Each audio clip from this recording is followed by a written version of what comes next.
Welcome to Miss Pam Reads. Today we are reading a teacher request. It's called Let's Celebrate President's Day by Barbara deRubertis, illustrated by Thomas Sperling. Who do we have here, do you know? This is George Washington, and this is Abraham Lincoln. Let's Celebrate President's Day by Barbara deRubertis, illustrated by Thomas Sperling. George Washington and Abraham Lincoln. We celebrate President's Day every February by honoring our nation's presidents. Two of our greatest American presidents were born in February. George Washington was born on February 22nd. Abraham Lincoln was born on February 12th. President's Day always falls between these two important birthdays, on the third Monday of the month. George Washington was born on February 22nd, 1732, in the British colony of Virginia. At that time, there was no country called the United States of America. There were 12 American colonies that belonged to Great Britain. One more colony was added after George was born, making a total of 13. George's family moved to Ferry Farm when he was 6 years old. There, he loved to ride horseback over the hills and fields.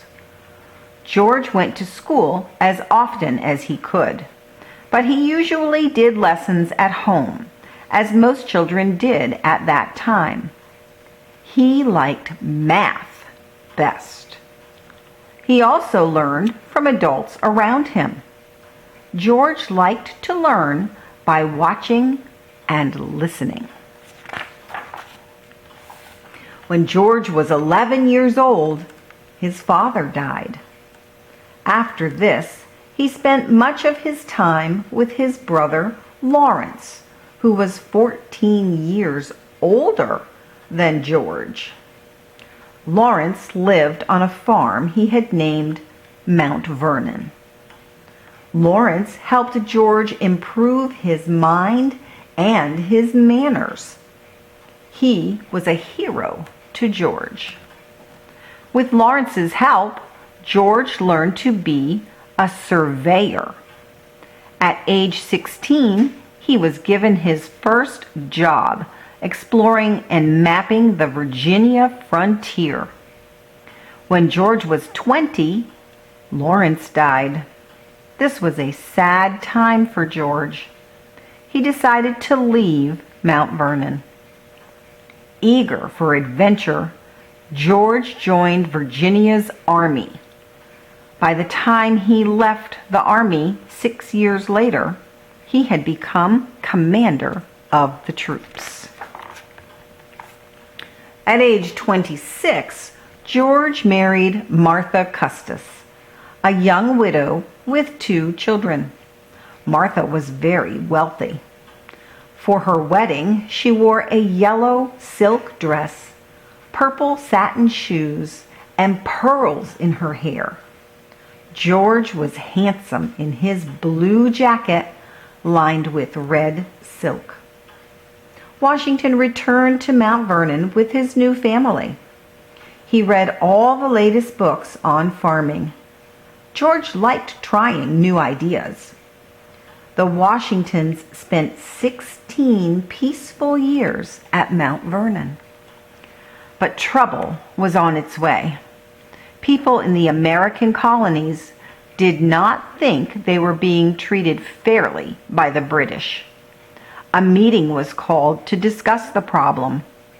Washington watched and listened. When he arrived at the second meeting, Washington was wearing his old army uniform. Everyone knew what that meant. Washington thought the time had come to fight for freedom from the British. Washington was asked to lead the American army. He accepted the job, but he refused to accept any pay. On July 4th, 1776, the United States of America adopted its Declaration of Independence and claimed freedom from Great Britain. The Revolutionary War followed. For a while, it looked as if the British would win. But George Washington was clever and determined. A British general called him the Old Fox. Once Washington organized a surprise attack on Christmas night. He led his soldiers across the Delaware River in dark, cold weather and won an important victory. The war lasted for 8 years.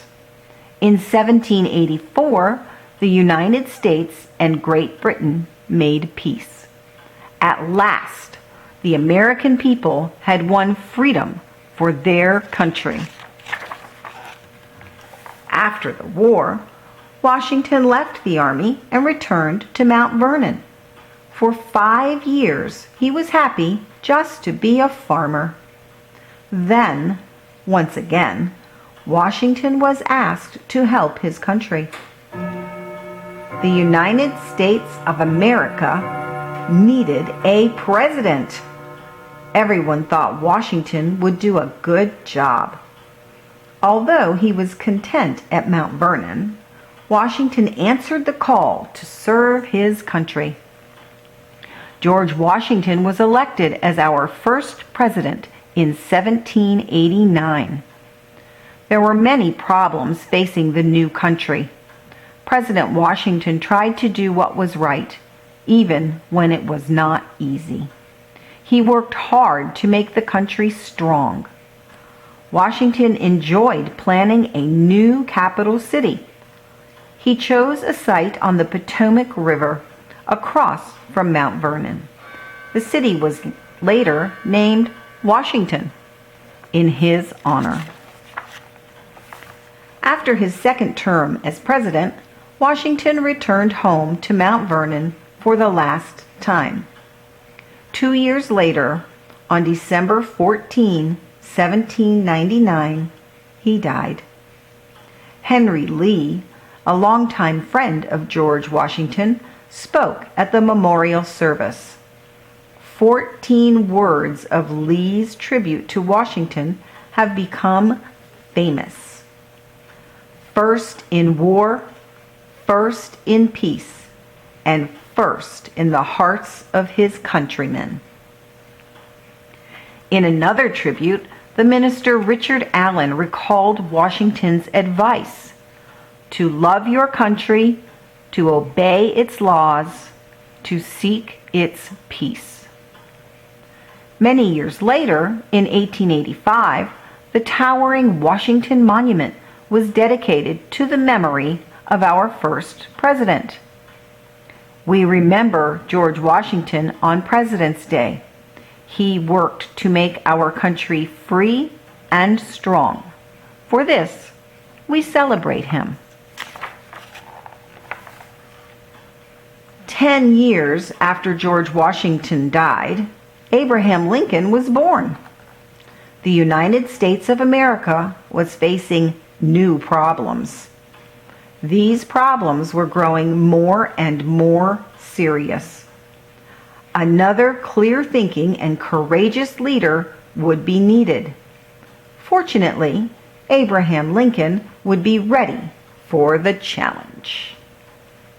Abraham Lincoln was born in the state of Kentucky on February 12, 1809. Abe and his family lived in a small cabin with one window and a dirt floor. Even as children, Abe and his older sister Sarah worked hard helping their parents. Abe's father taught him to chop wood as soon as he could lift a heavy axe. The Lincoln family moved to Indiana when Abe was 7. 2 years later, his mother died. It was a sad time. The next year, Abe's father married a widow with 3 children. Abe's stepmother gave her new children, Abe and Sarah, as much love as her own. She made a cozy, cheerful home for everyone. Years later, Abe spoke of her as his angel mother. Abe was happy when he was able to go to school because all the children said their lessons aloud at the same time. It was called the Blab School. But Abe was not able to attend school often. In farm areas, teachers had to travel around to many different schools. Sometimes school would last for just a few weeks. However, Abe learned in other ways. He loved reading. As Abe grew up, he used every spare minute to read. He would walk many miles just to borrow a book. One of his favorite books was about George Washington. Abe continued to help his parents as much as he could. He also worked for other settlers, clearing fields and splitting logs for fences. Abe enjoyed going to the general store in town. He could read newspapers there and listen to people talk. Abe was good at telling jokes and stories. The shopkeeper gave him a job because people liked him. One day, the shopkeeper asked Lincoln to take some goods down to the river to New Orleans. There he saw people being sold as slaves. He thought this was terribly wrong. He never forgot what he saw. When Lincoln returned home, he had to quit his job and help his family move to Illinois. He soon found a new job at a store there. At the store, Lincoln made a lucky discovery. He found a law book stored in an old barrel. Lincoln had always wanted to study law. He dusted off the book and began to read. After studying many books, Lincoln passed the law exam. Now he could be a lawyer. Meanwhile, friends had asked Lincoln to run in a state election. The first time he ran, he did not get enough votes. He lost. But the second time he ran, he won. When he was 30, Lincoln fell in love with Mary Todd. 2 years later, they were married. The Lincolns had 4 sons: Robert, Edward, William, and Thomas. In 1846, Lincoln was elected to Congress. There, he spoke out against slavery. He believed that no one had the right to make another person a slave.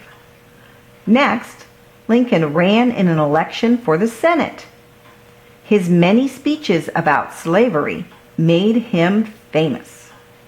Lincoln lost the election, but he was not ready to give up.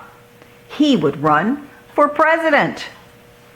In 1860, Abraham Lincoln was elected as the 16th President of the United States. But there was no time for celebrating. The arguments about slavery were tearing the country apart. A group of southern states withdrew from the United States. They formed a separate country called the Confederate States of America. Soon, the North and the South were at war with each other. Lincoln wanted to keep the United States together. He was willing to see a war fought if it would keep his country from breaking apart. Finally, after 4 years, the Civil War ended. The North and the South were back together as one country. The United States of America was united again. Now Lincoln could end slavery. He knew he had the support of many Americans, but he also knew there were people who hated him enough to kill him. 5 days after the war's end, President and Mrs. Lincoln went to a theater. During the play, a man sneaked up behind Lincoln and shot him.